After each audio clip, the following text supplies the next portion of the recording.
एक डॉग अभी हम शाहपुर से रेस्क्यू कर लाए हैं। इसे डॉग बाइट है और उसकी वजह से मैगेट वुंड एक हो गया है गले में। हमने उन्हें सजेस्ट किया था कि किसी तरीके से अगर आप इसे कमरे में बंद कर ले तो हमारे रेस्क्यू में बहुत आसानी हो जाएगी। हमारी टीम जब वहाँ पहुंची तो उन्होंने उसी तरीके से उसे ऊपर वाले फ्लोर में एक कमरे में बंद किया हुआ था और डॉग बेड के नीचे बैठा हुआ था। इसका रेस्क्यू भी इजिली हो गया। ट्रीटमेंट हमने शुरू कर दी है, उसकी ARV की डोजेज हमने शुरू कर दी है। इसके लिए हमें पहले भी कॉल आई हुई थी। हम पहले इसका ट्रीटमेंट एक बार कर चुके हैं, लेकिन उसके बाद वो वहाँ से भाग गया था, इसलिए हमारा ट्रीट ऑन स्ट्रीट वहाँ पर पॉसिबल नहीं हो पाया। अभी रेड से एक बैल भी हमने रेस्क्यू किया है जिसको टेस्टिकल्स में काफी सीरियस इंजरी है। हमारी टीम वहाँ उसे लेने गई थी तो वो रोड के एक किनारे में बैठा हुआ था। पकड़ना तो उसे आसान था, लेकिन उसको जीप में बिठाने में थोड़ी सी तकलीफ आ रही थी। वहाँ पर लोगों ने हमें तिरपाल में बैल को रख के उसे उठाने में काफी ज्यादा मदद की, जिसकी वजह से ये रेस्क्यू जल्दी हो पाया। जब बैल यहाँ पर आया तो उसकी ट्रीटमेंट के दौरान काफी दिक्कत आई, क्योंकि बहुत अग्रेसिव है। हाइट में तो छोटा है लेकिन वो बहुत ज्यादा गुस्सैल है। जो पैराडाइम में फुटेज देख रहा था बहुत इंटरेस्टिंग थी। उन्होंने स्प्लिंटिंग करी है, कोई मेटल का ऑब्जेक्ट था? मेटल नहीं था सर, वो सिरिंज कट करके हमने उसको कवर करके उससे स्प्लिंटिंग की उसके। मैं आपको हमेशा कहता हूँ ना कि बिग और small we love them all, तो उसका रीजन यही है कि भाई दर्द हर किसी को बराबर से होता है। Whenever we have a fall. एक किटन भी आई ना हमारे पास। हाँ जी। लेकिन हमारे पास जो 2 किटन्स आई थी ना पालमपुर से, उनको मैंने वापस भेज दिया क्योंकि उनकी मदर को काफी ज्यादा स्ट्रेस हो गया था और वो अभी भी लैक्टेटिंग थी, तो उसमें भी बॉडी में उसके प्रॉब्लम आ सकती थी। तो उनके पास मदर थी तो वो यहाँ लाए क्यों? सर क्योंकि जो बाकी के 2 से 3 बच्चे थे उनको दूसरी कैट्स जो वहाँ पर है उन्होंने खत्म कर दिया। आपने बताया था, सॉरी मैं भूल ही गया। और ये जो नया किटन आया है? नई किटन आई है वो धर्मकोट से आई है। वो किसी कैफे में उनको मिली, उन्होंने काफी ढूंढा लेकिन मदर उनको मिली नहीं, इस वजह से वो उसको यहाँ पर ले आए। तो हेल्दी किटन? हाँ हेल्दी किटन है बहुत। घर पे। अच्छा, ये तो होना ही था। एक वो आया पपी अबैंडन्ड। हाँ जी, वो हेल्दी है? बिल्कुल हेल्दी है सर। बहुत छोटी सी टाइनी सी एकदम फीमेल पपी है। ओ, ये वही चीज को मैंने सुबह यहाँ रोटी खिलाई थी, ये इसी का? हाँ उसका केज है, अभी उसके अंदर मतलब चेकअप चल रहा है, तो कंप्लीट बॉडी चेकअप। ये एक चीज मैं करना चाह रहा था भाई, लोग जो हैं पपीज को मूव कर देते हैं। मैं समझता हूँ पपीज गंदा करते हैं या शोर मचता है, और हमारी ऑडियंस में हर तरह के लोग हैं। ऐसे भी लोग हैं भाई जो गाय को खाना दे देंगे लेकिन उनको पपीज नहीं पसंद। देखिए, आपको पपीज नहीं पसंद ना, तो बेस्ट तरीका है कि आप मदर्स को स्टेरलाइज कराएं ताकि पपीज पैदा हो ही ना। क्योंकि भाई आप कहीं अबैंडन करके आते हो। अब ये जो पपी जहां से आया है वो हाई ट्रैफिक एरिया है, उसको कोई कुचल जाता है, मर जाता है, या मरता नहीं अधमरा रहता है, अगले दिन जाके मरता है, आपको पता चले आपकी आत्मा आपको कचोटेगी, तो ऐसा काम करना ही क्यों। तो अब हम साइज में ही चल रहे हैं, तोता, बिल्ली, पपी।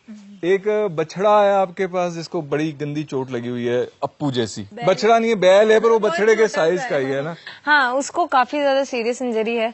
उसके तो सर टेस्टिकल्स रिमूव ही करने पड़ेंगे सर्जिकली हमें। सॉरी, ये बहुत ही सुंदर है यार। इसकी जो पूंछ, आई लैशेस, सभी कुछ सब एक ही रंग में डिप्ड है। ये है इसका। मैंने आपकी बात ही नहीं सुनी, मैं उससे इतना डिस्ट्रैक्ट हो गया ना। इसका इंजरी का कारण हमें नहीं पता, लेकिन काफी सीरियस इंजरी और हमें इसको सर्जिकली रिमूव ही करने पड़ेंगे टेस्टिकल्स। ऐसे में तो हीलिंग इसकी, हाँ जी, बहुत ज्यादा पेनफुल है। मुझे तो यही लगता है जैसे कांटे वाली तार लोग लगाते हैं खेत बचाने के लिए, अब उसमें से घुसने की कोशिश करो, जैसे शर्ट फट जाती है, तो इसके साथ मतलब इसके टेस्टिकल्स के साथ वैसा ही हुआ है। तो इसकी सर्जरी करनी पड़ेगी? जी सर, आज ही इसकी हम सर्जरी करेंगे, रिमूव करने पड़ेंगे, तो ये हील होगा। तो यहीं पे होगी सर? Yes sir. सुन के ही दर्द हो रहा है। अप्पू का क्या हाल है? अप्पू का भी हमने कल कैस्ट्रेशन कर दिया। अप्पू वही है जिसकी ऐसी इंजरी हुई थी? वेट, उसकी कैस्ट्रेशन कर दी है? हाँ जी सर, क्योंकि कैस्ट्रेशन उसके लिए जरूरी थी ऑलमोस्ट। तो मैं सरप्राइज इसलिए हूँ कि जब वो आया था तो ऐसी इंजरी थी, तो हमको था कि पहले तो हील होगा। हाँ। पहले हील किया फिर रिमूव कर दिया। सर उसकी हीलिंग अच्छी ही चल रही थी, लेकिन अब इस स्टेज पे था कि उसको कैस्ट्रेशन करने से ही उसकी और ज्यादा बेटर हीलिंग होगी, क्योंकि एक बार कैस्ट्रेशन के बाद जो टेस्टिकल्स है वो श्रिंक हो जाएंगे और उसके बाद उसकी हीलिंग पॉसिबल, कंप्लीट हीलिंग। मुझे आप थोड़ा बताओगे कि कैस्ट्रेशन में आप लोग एग्जैक्टली करते कैसे हैं? हम लोग कैस्ट्रेशन में पहले तो लिग्नोकेन यूज करते हैं ताकि वो एरिया सुन्न हो जाए, और उसके बाद लिग्नोकेन एक जेल टाइप होता है जो मतलब आप ट्यूब में आता है, उससे लगा सकते हैं एक्सटर्नली। सर उसके बाद फिर प्रॉपर कैस्ट्रेशन के लिए जो टूल्स आते हैं वो यूज करके हम एक तरीके से जो टेस्टिकल्स हैं उनको क्रश करते हैं। नहीं पुराना हो गया, ये पुराना हो गया, हम सॉरी। नहीं, नर्व पिंच करते हैं ना? हाँ, नर्व पिंच करते हैं, जिससे ब्लड सर्कुलेशन कट जाती है और उससे वो अपने आप श्रिंक हो जाएगा। ज्योति ने जो 2 बातें कही वो बहुत इंपॉर्टेंट है। एक, पेन किलर लगाना, भाई उसको लोकली नम करना, क्योंकि इमेजिन आपके साथ कुछ ऐसा हो रहा हो और आपको पेन किलर ना दिया जाए। और दूसरा ये कि प्रॉपर इक्विपमेंट यूज करना। गांव वगैरह में मैंने देखा है कई लोग तो बकरों के साथ क्या करेंगे कि रबर बैंड लगा देते हैं ताकि भाई धीरे धीरे ब्लड सप्लाई खत्म हो और वो टेस्टिकल श्रिंक हो जाए। ये हो जाता है लेकिन ये बहुत ज्यादा पेनफुल है। आप इमेजिन करिए आपके साथ कोई ऐसा करे तो आपको कैसा लगे। तो जो नहीं चाहते आपकी आपके साथ हो वही किसी और के साथ भी हमें नहीं करना चाहिए। सर पेन किलर नहीं ना, वो पेन किलर थोड़ी कहेंगे हम लिग्नोकेन को, तो सुन करता है उस एरिया को। लोकल एनेस्थेटिक, हाँ ठीक है। पेन किलर नहीं कहेंगे, यही है कि भाई वो लोकल उस समय पेन होने नहीं देता, पेन मैनेज कर देता है। नहीं, वो पूरा सुन कर देता है उस एरिया को ताकि वहाँ पर कुछ टाइम के लिए सेंसेशन ही ना रहे। साहिल सॉरी, तू ये कांगड़ा वाले बुल की बात कर रहा है क्या? तो ये अभी खड़ा हो गया, पर इसको अगर इसके साथ बैठो ना तो ये लेट जाएगा। डरता है ना थोड़ा, तो इसको आप अंदर भी लेके जाओगे तो भी बैठ जाता है। इसकी इंजरी का क्या हाल है? बहुत पस है सर, और फ्रैक्चर है ही, लेकिन पहले पस क्लियर करना पड़ेगा हमें, उसके बाद हम उस चीज पे वर्क कर सकते हैं। और ये है भी बहुत वीक ना, इसलिए हमने इसकी ब्लड सैंपल्स तो भेज दी है, और टिक्स भी बहुत ज्यादा है तो वो चीज भी असर करती है इन लोगों में। तो जिन्होंने कॉल किया इसके वो तो काफी हेल्पफुल लोग थे ना, वो तो यही कहते ना कि अगर कोई और रेस्क्यूज आप हमें बता दो, सिखा दो तो हम मैनेज कर लेंगे। तो हम ऐसा नहीं कर सकते कि इसको वापस भेज दें, वो मैनेज कर लें? सर वो पहले इसकी ट्रीटमेंट वहाँ पे कर रहे थे। उनको क्या दिक्कत आ रही थी? कुछ भी इम्प्रूवमेंट नहीं था ना, बिल्कुल भी। जब हमारे पास आया तो हमने देखा भी कि बहुत ही ज्यादा पस है इसकी बोन में ना, इसकी बोन हटी हुई है, डिसलोकेटेड है नीचे वाले हिस्से से। अपार्ट फ्रॉम ये डर के बैठ जाता है, ये वैसे ठीक होने के चांसेस हैं? है तो छोटा ये। कंफर्म अभी कुछ भी नहीं बोल पाऊंगी, अभी इसकी थोड़ी देर में रिपोर्ट्स आ जाएगी, क्योंकि अंदर से क्या प्रॉब्लम है ये जानना जरूरी है। बहुत वीक है ये। मुझे ना इन केसेस में यही लगता है, बेसिकली हम लोगों की कोशिश होती है कि एम्पुटेशन लास्ट हमारा रिजॉर्ट हो। यहाँ पे कुछ और एम्पुटेशन हुई है, उनके बारे में आपको बाद में बताऊंगा। पर यही है कि एम्पुटेशन को लेट कर दिया तो फिर वो वही होता है कि इन्फेक्शन बोन तक पहुंच जाएगा। ये भी जी बिल्कुल होता है सर, है ना, बाद में प्रॉब्लम आती है फिर बहुत। हम आपको अपडेटेड रखेंगे इसके साथ क्या होता है। मेरी कास्ट्रेशन वाली बात बीच में रह गई, आपने 3 और बैल कास्ट्रेट कर दिए ना? एक तो हमारा चंद्रयान छोटा वाला जो बैल है उसको ये रखेंगे हम ब्लूपर साथ ही में। ज्योति की फैन फॉलोइंग बहुत बढ़ रही है, मुझे खतरा हो रहा है बल्कि। कोई रॉबिन सर कुछ नहीं, इट्स लाइक है अरे नहीं, तुम कमेंट्स नहीं पढ़ते ना, मैं जी हाँ याद आ गया मुझे सारा। हमने क्योंकि मेरे को नाम में कंफ्यूजन हो रही थी। तुम B12 लेती हो? सर अभी शुरू करना है, अभी शुरू करना है। मैं तुम्हें एक पत्ता दे दूंगा, मैं खुद गलत ले रहा था, मैं 500 mcg ले रहा था। हम लोग क्योंकि जो वीगन लोग हैं ना उनको B12 लेना बहुत जरूरी है। वैसे तो अगर आप नॉन वीगन है तब भी आप अपना B12 टेस्ट कराइए, कम ही आएगा, क्योंकि मिट्टी इतनी खराब है कि ना उससे B12 किसी प्रोडक्ट में जा रहा है ना हमारे पेट में जा रहा है। खैर एनीवे सॉरी, आप मुझे कास्ट्रेशन का बताएं। हमने चंद्रयान, छोटा भूत और रामनाथ, ये तीनों के कैस्ट्रेशन। नाम फनी है तो इन लोगों की क्या वुंड लगभग हील हो चुके थे, बस कुछ दिन का ट्रीटमेंट और था जिसमें सिर्फ ऑइंटमेंट लगानी है, तो ये साथ में पेन मैनेजमेंट भी हो जाएगा, उसके बाद हम रिलीज कर सकते हैं। हैरानगी की बात है ना कि हमारे यहाँ पे डेयरी को इतना प्रमोट किया जाता है पर फैसिलिटीज नहीं है। गाय को चोट लग जाती है, एक्सरे नहीं है, सड़क पे लोग गाय बैल छोड़ देते हैं। भाई क्या करेगा, बूढ़ी गाय प्रॉफिटेबल तो नहीं है। तो कुत्तों की तरह इनका कोई भी औपचारिक यानी ऑफिशियल स्टरलाइजेशन प्रोग्राम तक नहीं है। हमारे यहाँ यही है कि भाई जो रेस्क्यूज आते हैं उनमें बैलों को हम कास्ट्रेट करके कर देते हैं। जो गाय है उसकी तो सर्जरी बड़ी पेचीदा है और फिर हमारे को सपोर्ट नहीं मिलती उसमें। एक इशू है कि आजकल रेस्क्यू कॉल्स तो कम आती है, लेकिन आउट ऑफ स्टेट बहुत कॉल्स आती है ना हमें। तो हम ऐसा होता है ना, हमें सुनने के बाद एक होता है ना कि अगर मुझे पता है कि हाँ इस जगह में ये ऑर्गेनाइजेशन है तो मैं वो फॉरवर्ड करूंगी, लेकिन लोग फिर ये भी एक्सपेक्ट कर रहे हैं कि हम लोग उनको पेट डॉग्स के लिए भी हेल्प करें, जबकि सब जान रहे हैं कि हमारे पास अभी सिर्फ डॉक्टर हिमांशु अवेलेबल है। बट वो इतना रिक्वेस्ट करते हैं, फिर मैं ठीक है, मेरे को लास्ट में ये बोलना पड़ता है ठीक है मैं बात कराती हूँ। अगर आप एक वेट हैं एंड आप वर्क फ्रॉम होम अपॉर्चुनिटी ढूंढ रहे हैं तो अपना रेज्यूमे हमें namaste@peoplefarm.org पे भेजिए। इससे ना तो आपको यहाँ पहाड़ों में आके धक्के खाने पड़ेंगे और आप घर बैठे ही न जाने कितने स्ट्रे एनिमल्स की हेल्प कर पाएंगे। आप मुझे अपडेट दे रहे हो, मुझे एक सुदर्शन का अपडेट दे दो जो एकदम पार्टिकल की डिट्टो कॉपी है। हीलिंग अच्छी चल रही है, लेकिन उसके पीछे टाइम बहुत जाता है, क्योंकि उसकी ट्रीटमेंट के लिए उसके पीछे कई देर दौड़ना पड़ता है हमें उसको पकड़ने के लिए, ऑइंटमेंट लगाने के लिए। तू उधर जा, तू उधर, तू उधर, उधर, उधर, उधर।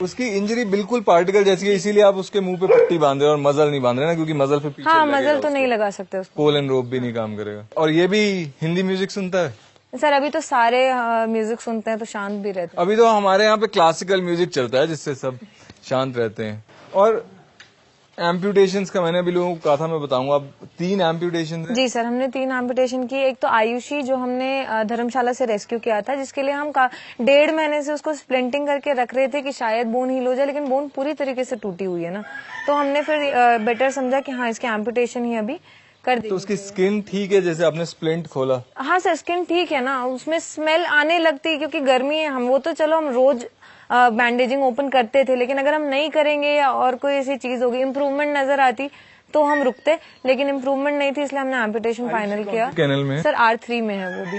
अच्छा, रिकवरी कैनल में। तो जब सर्जरी हो जाएगी फिर हम यहाँ पे एस कैनल्स में। सर सर्जरी हो चुकी है, लेकिन अभी मेरे पास अच्छा, एम्पुटेशन हो गई है? हो गई है सर, लेकिन सर्जरी कैनल में सारे ऐसे डॉग्स हैं जिनको जगह चाहिए, और मेल डॉग्स है, वहां रखने से ये लोग दिन भर एक दूसरे से सिर्फ लड़ाई फिर अभी तक झोला का टॉय मैं देख रहा हूँ यहाँ पड़ा है, वो अडॉप्ट नहीं हुआ? नहीं सर। मैं 1 सेकंड आपको दूंगा। झोला के कैनल में एक बारी गलती से टॉय चला गया था, और वो इतना बड़ा डॉग है और वो ऐसे छोटे इससे खेलता रहता है। दूसरा तो हमने गोरा का एम्पुटेशन किया, जिसको नर्व डैमेज था फ्रंट लेग में। फिर भी कोशिश कर रहे थे कि शायद नर्व, इसकी 2 टांग में प्रॉब्लम थी ना? पीछे वाले पैर में तो एक वूंड था, वो तो हील हो गया था, लेकिन जो सामने वाले पैर में एक नर्व डैमेज था, वो हम कोशिश कर रहे थे कि नर्व टॉनिक से ठीक हो जाए, लेकिन कोई इम्प्रूवमेंट नहीं थी। सीनियर डॉक्टर्स ने पहले भी हमें यही सजेस्ट किया था, फिर भी हम एक चांस ले रहे थे, लेकिन अभी कोई इम्प्रूवमेंट नहीं थी, तो हमने एम्पुटेशन फाइनल किया और उसकी एम्पुटेशन हो चुकी है। और ये हमें पता है नर्व डैमेज एक्सीडेंट की वजह? एक्सीडेंट हुआ था सर उसका। तो जैसे ही किसी डॉग का एक्सीडेंट होता है, अगर उसी समय वो नर्व टॉनिक्स पे चले जाए, कौन सा न्यूरोबायन होते हैं? नहीं, आप न्यूरोबायन भी टैबलेट है, न्यूरोबायन न्यूरोकाइंड सिरप है, न्यूरोकाइंड इंजेक्शन में भी आता है, और एक ट्रिबीवेट भी। ट्राइबीवेट तो सर मल्टीविटामिन है जो तो वो अगर कमजोर है एनिमल, उसको बहुत ही ज्यादा लो फील कर रहा है, उस टाइम पे दे सकते हैं। अगर एक्सीडेंट के इमीडिएटली बाद ऐसा हो जाए ना, तो नर्व डैमेज के जो चांसेस हैं वो थोड़ा रिड्यूस होता है, ऐसा मुझे बताया गया। मैं कोई वेट नहीं हूँ। तीसरा एम्पुटेशन हमने मिस्टर सूट का किया है, जो हमने दौलतपुर से वायर ट्रैप केस रेस्क्यू किया था, जिसका सामने का पंजा पूरी तरीके से कटा हुआ था और सिर्फ बोन्स नजर आ रही थी, उसका हमने एम्पुटेशन कर दिया। हीलिंग अभी तो इसका आपने सिर्फ पंजा हटाया, पूरा लेग ही हटाना पड़ता है, क्योंकि अगर मैं सिर्फ पंजा हम हटाते तो उसका जो स्टम्प रह जाता, उसमें बार बार इंजरी होती, क्योंकि वो टिकाता उसको, रगड़ के चलता। हाँ जी। अब यही हम मुर्गियां रेस्क्यू करते होते ना, तो हमारे तो ये सारे लेग पीस बेच के फंड रेजिंग हो जाती, पर भाई मुर्गियां रेस्क्यू करने को मिलेंगी कैसे? लोग छोड़ेंगे तो ना। बेटी जी के अलावा कोई गुड न्यूज है हमारे पास? हाँ जी, वो हमने कांगड़ा से एक डॉग रेस्क्यू की थी, मडोना, जो हमारे पास पहले भी आई थी। बहुत ओल्ड डॉग थी, जिसको ट्यूमर का इशू था। उसका हमने सर्जरी के लिए, क्योंकि धर्मशाला एनिमल रेस्क्यू में उस टाइम सीनियर डॉक्टर्स थे, तब हमने वहां पे ही बात की थी। वहां पर उसकी सर्जरी बहुत अच्छे से हो गई। उसको काफी ज्यादा और भी इश्यूज थे, पायमेट्रो वगैरह भी था, जो कि बहुत सीरियस इश्यूज है, कॉम्प्लिकेशन भी आती, लेकिन वो डॉग पूरी तरीके से ठीक हो चुकी है। आज वो वापस भी आ रही है यहाँ पे। और तारा को सर हमने रिलीज करवा दिया है ना, क्योंकि यहाँ पर canine district good news it's not, but मेरे ख्याल से है भी, क्योंकि वहां पर उसके केयर टेकर्स हैं, उसकी मदर है, सिबलिंग्स है, वो स्ट्रेस फ्री रहेगी। और यहाँ पर क्योंकि उसको इन्फेक्शन बहुत जल्दी हो सकता था, उसकी एक वैक्सीनेशन हो पाई थी, और यहाँ पे CD ब्रेकआउट चल रहा है, तो मेरे को लगा कि उसके लिए बेहतर ऑप्शन अभी यही है। CD यानी कैनाइन डिस्टेम्पर। उस पे हम 1 मिनट में आते हैं। इस पॉइंट पे अगर आप हमारे रेगुलर व्यूअर नहीं है तो देखना बंद कर दीजिए, क्योंकि इसके बाद जो हम आपको बताएंगे उससे हमारा आप पे एक नेगेटिव इंप्रेशन ही पड़ेगा। किंग, जो कि टोफू के बाद मेरा यहाँ पे फेवरेट बैल है, उसकी तबीयत काफी ज्यादा खराब है। एंड डोडो जो हमारी रेजिडेंट डंकी थी, उसके साथ आप बताओगे क्या? हम नहीं उसको एडजस्ट ही नहीं कर पा रहे थे ना? नहीं कर पाए थे सर, क्योंकि बहुत ओल्ड थी एक तो पहली बात, ऊपर से उसको इतनी इंजरीज थी। जो भी उसके साथ लास्ट इंसिडेंट हुआ था, उसके वजह से उसके बॉडी में इतने सारे वुंड्स थे, फ्रैक्चर था, वीकनेस थी इतनी। जब वो यहाँ पर आई तब उसकी कंडीशन ऑलरेडी बहुत खराब थी। इतने दिन फिर भी वो ठीक है, स्टेबल चल रहा था सब कुछ, लेकिन यहाँ पर क्या होता है, वेदर कंडीशंस भी बिगड़ी। लास्ट के जो 3 डेज थे उसने खाना भी बंद कर दिया था। हम उसको उठाते थे, उठ भी नहीं पाती थी। आपको पता है ना, हमने बाहर ही इसको इसलिए छोड़ा, हाँ, वो तो फूड फॉरेस्ट, क्योंकि वो मूव ही नहीं करती थी अपनी जगह से। और यहाँ पे एनिमल्स इधर उधर हो रहे हैं, उसमें वो गिर जाती थी, कभी बाहर भी एडजस्टमेंट नहीं हो पा रही थी, उसने खाना छोड़ दिया था। तो उसकी क्वालिटी ऑफ लाइफ देखते हुए हमारे डॉक्टर्स ने यही फैसला लिया कि बेटर है कि उसको हम यूथनाइज कर दें, यानी कि हम उसको एक पेनलेस डिसेंट डेथ दे दें, जो उसकी जिल्लत भरी जिंदगी से तो बहुत बेहतर है उसके लिए। एक और एनिमल जिस पे हमने बहुत मेहनत करी, पार्टिकल, हमारे डॉक्टर्स ने भी, हमारे वॉलेंटियर्स ने भी, लेकिन हम उसको नहीं बचा पाए। वो बिल्कुल ठीक हो रहा था, लेकिन जिस दिन उसने जाना था उस दिन उसकी तबीयत अचानक बिगड़ी। हमने पोस्टमार्टम किया तो यही था कि जो उसकी सांस की नली है, चोट उसके इतनी पास थी कि धीरे धीरे खून रिस के उसके फेफड़ों में भर गया था। जो एक आखिरी बैड न्यूज है, ऑटो आपको पता है उसको आईसीएच का इशू हो गया था। पहले आईसीएच हुआ था, लास्ट टाइम हमने देखा था उसको बहुत ज्यादा डर्मेटाइटिस का इशू था और इम्यूनिटी बहुत ज्यादा लो थी। हमने जिस दिन उसकी डेथ हुई उसके एक दिन पहले बारिश को वहां से मूव किया था, क्योंकि बारिश पूरी तरीके से ठीक हो चुकी थी और हम नहीं चाह रहे थे कि डर्मेटाइटिस पास रहने से उसको भी हो जाए। शायद स्ट्रेस बढ़ गया ऑटो का एंड इस वजह से उसकी डेथ हुई। ऑटो यहाँ पे कितने टाइम से थी अडॉप्टेबल? Around 9 months sir. यार अगर आप 9 महीने से ठीक होने के बाद अस्पताल में रह रहे हो तो इसके तो चांसेस मतलब बहुत हाई हैं, राइट? ये मैं कोई बहाना नहीं बना रहा। आप खुद किसी अस्पताल में जाके रह के देखिए और देखिए आपको क्या क्या वहां पे इन्फेक्शन होंगे। अब हम अडॉप्टेबल्स की बात करें तो कंगना 1.5 साल से है, भिंडी लगभग 1 साल हो चुका है, टिंडा और धनिया पिछले 4 महीने से यहाँ पर हैं, चुटकी चुनमुन दोनों को 4 महीने हो चुके हैं। चुनमुन को तो कम से कम सलोनी फॉस्टर करी है, लेकिन वो भी एक तरीके से वो एडजस्ट नहीं कर पा रही है। चुनमुन की तो मैं बात एक बार सलोनी से करूंगा। कंगना को तुम लोग स्पॉट और चंबी से एडजस्ट करने की कोशिश कर देना। स्पॉट और चंबी हमारे रेजिडेंट डॉग हैं जो बड़े ज्यादा प्रोटेक्टिव हैं, तो कोई भी नया डॉग लाने से पहले थोड़ा एडजस्ट कराना पड़ता है। चटोरी तो वेल एडजस्टेड है इस समय। कंगना का ऑलरेडी ट्रस्ट इशू है काफी ज्यादा, तो वो बाहर निकलने के लिए पहले ही डरती है और जब हम उसको बाहर लेके आते हैं मिलाने के लिए तो उसका पूरा ध्यान सिर्फ लीश पे रहता है। उसको बिल्कुल पसंद नहीं है कि उसका कंट्रोल किसी और के हाथ में रहे। मैं उसको ओपन भी नहीं कर सकती कि वो खुद से मिल ले, क्योंकि बहुत बड़ा एरिया, वो सीधा भागना शुरू करेगी और उसके एक्शन देख के चंबी स्पॉट सीधा अटैक करेंगे। और कंगना वॉक पे भी नहीं जाती? नहीं सर, उसको लीश पसंद ही नहीं है, उसको ओपन रहना पसंद है, वो ओपन जाएगी। मेरे जैसी है वो।